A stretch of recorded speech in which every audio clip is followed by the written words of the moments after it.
Baron Bedsores here, and welcome to our new YouTube channel.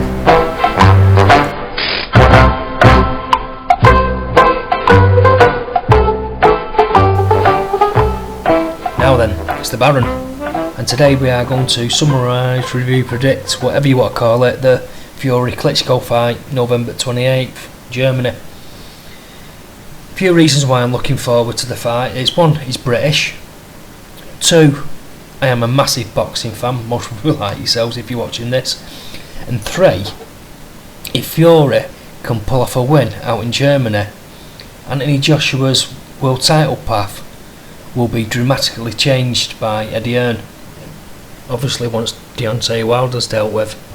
So I think the best way to do this is talk about Fury, then Klitschko, then have some sort of summary review, then prediction. So Tyson Fury, start with him first. The only way I can see a Tyson Fury win is by if he uses his size as an advantage. Klitschko has a real fight smaller blokes, he's always the bigger bloke, but in this fight obviously Fury's bigger. So in the opening rounds I think Klitschko will be trying to find his range. So what I can see in the opening rounds is Klitschko jumping out, forcing Fury to fight on the outside. If Fury can swallow Klitschko's jab, set a decent pace and throw something back and look like he's trying to score, he will get opportunities or find opportunities to fight on the inside and get something off and get some work done. If this is the case in the first 6th round, what I can see is Klitschko being pretty knackered, and not to the point that he's empty, to the point that Fury will be able to have a couple of decent exchanges with him. So if Fury can absorb the punishment in these exchanges while fighting on the outside, and once Klitschko's trying to catch his breath and resetting himself, Fury needs to jump on him and throw what he can at him. And I think that's the only way this lad's going to win the fight. It all boils down to whether he can handle it against the world's best, what has been the world's best for the last decade, in an exchange, and take what he gives out and then throw what he can. Because he ain't going to outbox him smartly, he needs just to stand toe to toe to him and slug it out. One thing I will guarantee, what will happen if Fury gets some joy on the outside and nicking a few points, finding a way on the inside, is Klitschko will start holding. And the prime example of that is the Bryant Jennings fight. When Klitschko fights out of Germany, referees tend to jump on it and sort it out. When he fights in Germany, he seems to get this 8 to 10 second hold of an opponent, giving enough time to reset, catch a breather and then box on. The Fury camp must know this, and they must have some sort of tactic, unless they are just going to go out and stand toe to toe with him and slug it out. And like I said earlier, that's the only way I can see the win. If Tyson Fury can withstand the punishment what Klitschko gives out, once Klitschko starts holding, he needs to find a way to get out of range and then throw what he can. If you see in the early rounds that Klitschko is holding, I think Fury and his corner especially will tell him to up the pace and work a bit faster than what he normally does. Because even though Klitschko will be the cuter boxer and has obviously got the past of fighting better boxers, Fury's got age on his side, and if he's fitter than Klitschko and stronger than him, and he can take what Klitschko's getting out, you cannot write Tyson Fury off.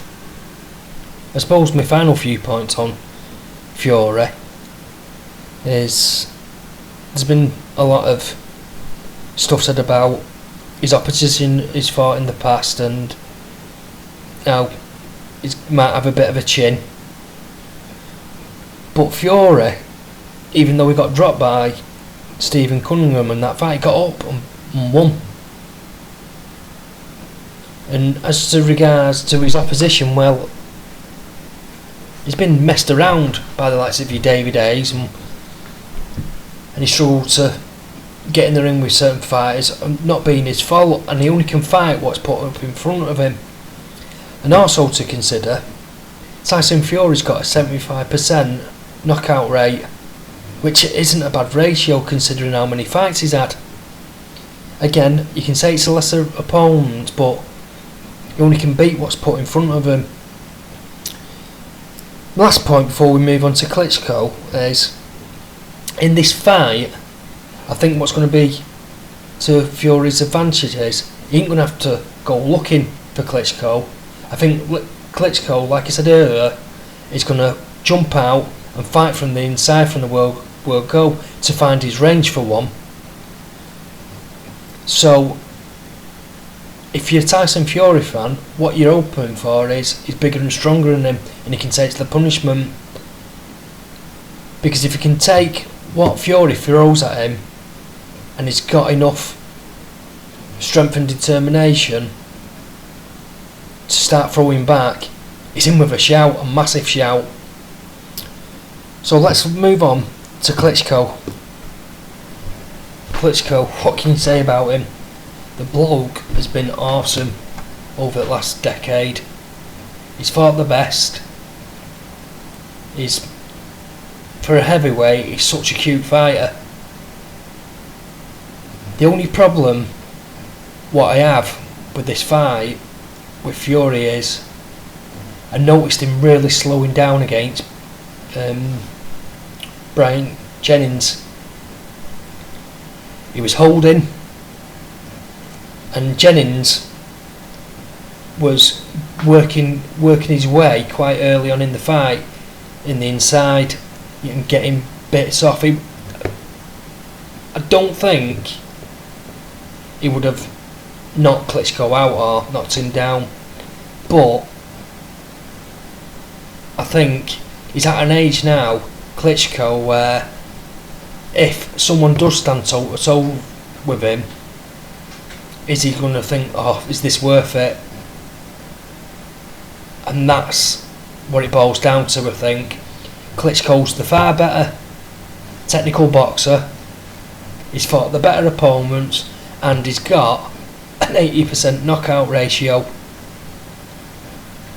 out of 63, or was it 64 wins.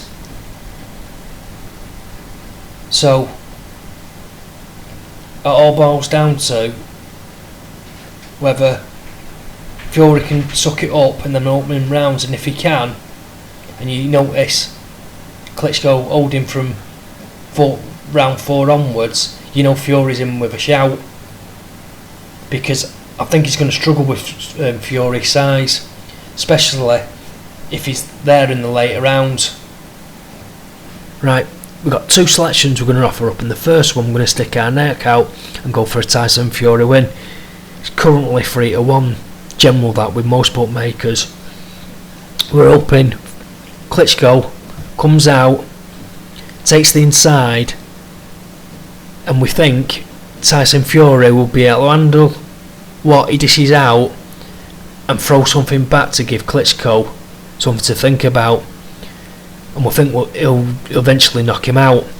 You cannot get past the fact that he's the younger man, Tyson Fury, and in the last fight what Klitschko had against Jennings, he slowed down not just a little bit but dramatically compared to his other fights. This fight will have a knockout in it, it will not go to points, and this is why we're offering up our other selection, which is a knockout either for Klitschko or Tyson Fury round 7 onwards, all rounds. So the selections will cost you £12 to cover round 7 onwards for Klitschko till round 12, and the same for Tyson Fury, round 7 onwards right through to round 12. If there is a knockout by either of them, which we think there will be, the minimum odds at present is 14 to 1, so an initial layer of 12 to 1, you're getting your stake back and getting a couple of quid back. If Klitschko knocks him out, and I think the highest odds is in round 12 for Klitschko at 20 to 1. Now if Fury knocks him out, round 7 onwards, right through to round 12, the minimum odds you're getting at 40 to 1. After that, the last round is 50 to 1, so we can see a knockout round 7 onwards, and we're hoping it's for Fury. So they're the two selections. Tyson Fury win 3 to 1 general, and back both of them round 7 onwards for the knockout at decent odds. Hope you like the review, selection, prediction, whatever you want to call it. We do think Tyson Fury will prove a lot of doubters wrong and get on top and be able to dish some out and knock Wladimir out. That's not taking anything away from Klitschko, because he has been a fantastic champion over the last decade. We just think age is going to tell due to him slowing down against Jennings. So that's it. There are your two selections. Thanks for listening. Good luck with whatever you choose. Cheers, the Baron.